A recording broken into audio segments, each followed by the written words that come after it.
Hey guys, so today is day 2 of my fear project, and I am going to be focusing on my love languages today.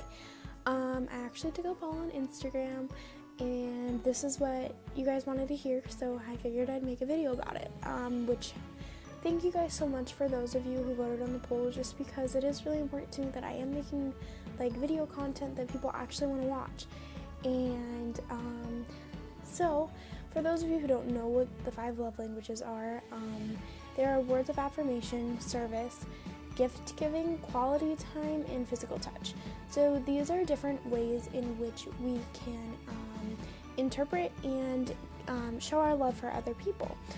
So for me, I think that this is a really good video to do, honestly, because I have a really hard time feeling like I am a lovable person. I honestly feel sometimes like if I'm not completely perfect, that people aren't gonna love me, that I'm gonna mess up, and it's going to just, everything after that is just gonna come crumble down, and that's gonna be the end of my relationship with that person. And so feeling really unlovable makes me want to do everything in my power to make other people love me.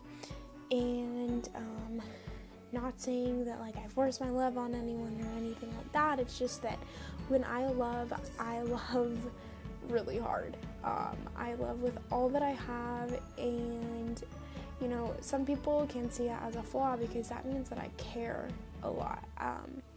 I definitely have a really big heart. I am always trying to help people. I'm always, trying to make sure that people aren't upset with me, that I'm doing what I can to make our relationship good.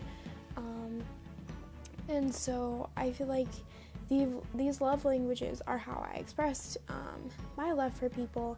And so usually how you express love is how you are going to receive it, how what things people can do for you in a way that you will interpret that as their love.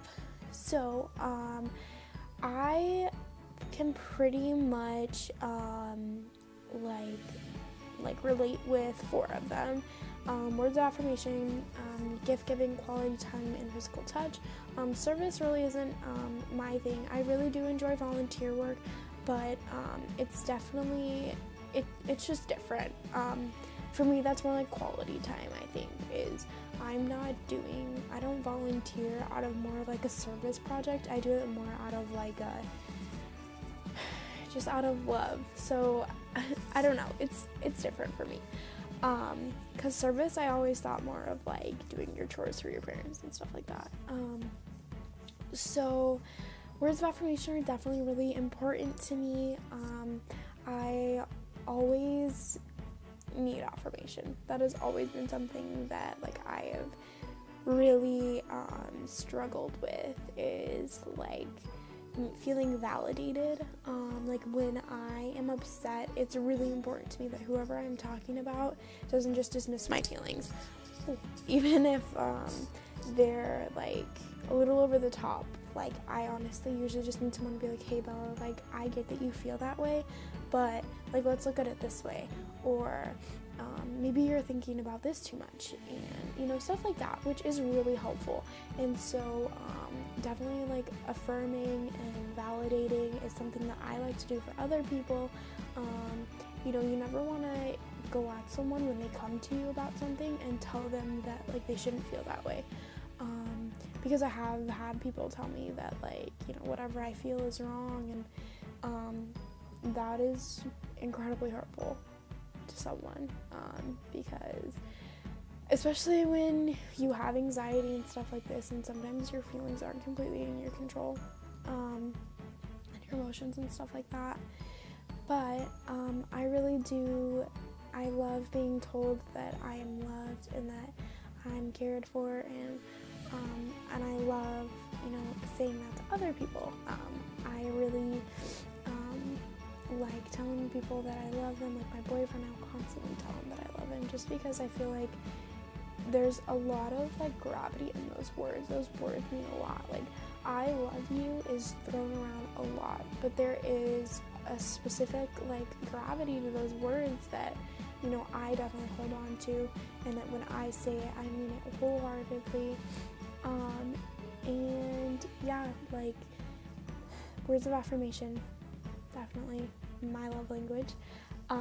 Gift giving, receiving gifts isn't necessarily something that I'm like, oh my gosh, like thank you, like you love me. I am appreciative of them, and it makes me feel really good when someone like takes the time to go out and find something that, you know, like they're like, or they see something and they're like, oh my gosh, like I think Bella would like this. Like that is something that's super cool to me, is that, you know, when people think of me when they see something. But I do love giving gifts. I really, when I have the money for it, I really think that gift giving is important to show people how I love them. That's the way that I express love, from my end. Another one that is huge for me, like probably the biggest one, is quality time. Spending time with people that I love is super important to me, and quality time though, not just like being on our phones together, nothing like that, but like laughing together and having like deep conversations and just talking about our day and stuff like that is really important to me. Recently I've been spending a lot of my time with my boyfriend, just because I am incredibly in love with him, and spending time with him makes me super happy, and he always knows how to make me laugh, and if I ever do have a panic attack when I'm with him, he's definitely the best person to be with, because he may not have anxiety, and so he may not fully understand it, but he definitely like is there for me, and that's what means the most. And then last one, physical touch. I love cuddling, hugs, kisses, all that stuff.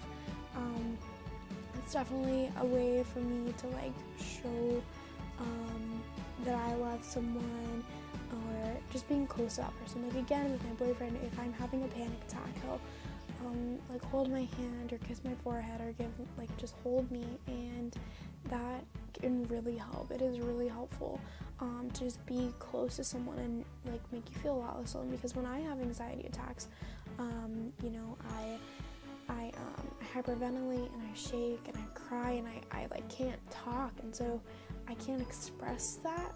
I can't express what's going on in my head. I can't express what I'm anxious about because I like can't get the words out.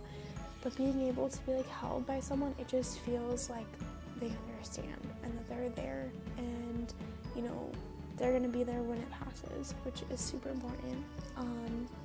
And another thing really quick about quality time, circling back to that, is that's definitely a way that people can show me that they love me, is when they want to hang out with me. That was a big thing too with my anxiety, is I felt like my boyfriend didn't want to hang out with me because it was constantly me asking him to hang out. And so, you know, I talked to him about it, and now it's kind of like on and off. Like every other day I'll be like, hey, do you want to hang out? And then he'll ask me to hang out when I get off work. And so it just made me feel like a really big burden always being the one to ask. And it's not, you know, he told me, he was like, it's not that I don't want to hang out with you. He was like, I want to hang out with you. I always want to hang out with you. It's just that I always know that you're going to ask me.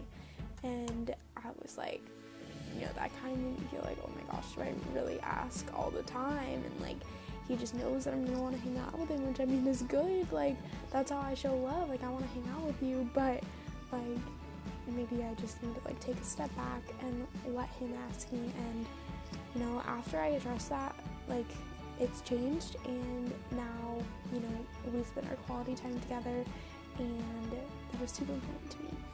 So that is all I have for my love languages. Thank you guys so much for watching and subscribing and just keeping up on my journey with me through my favorite project, That There Is Beauty in Vulnerability. And thank you guys for letting me be vulnerable with you today about my love languages.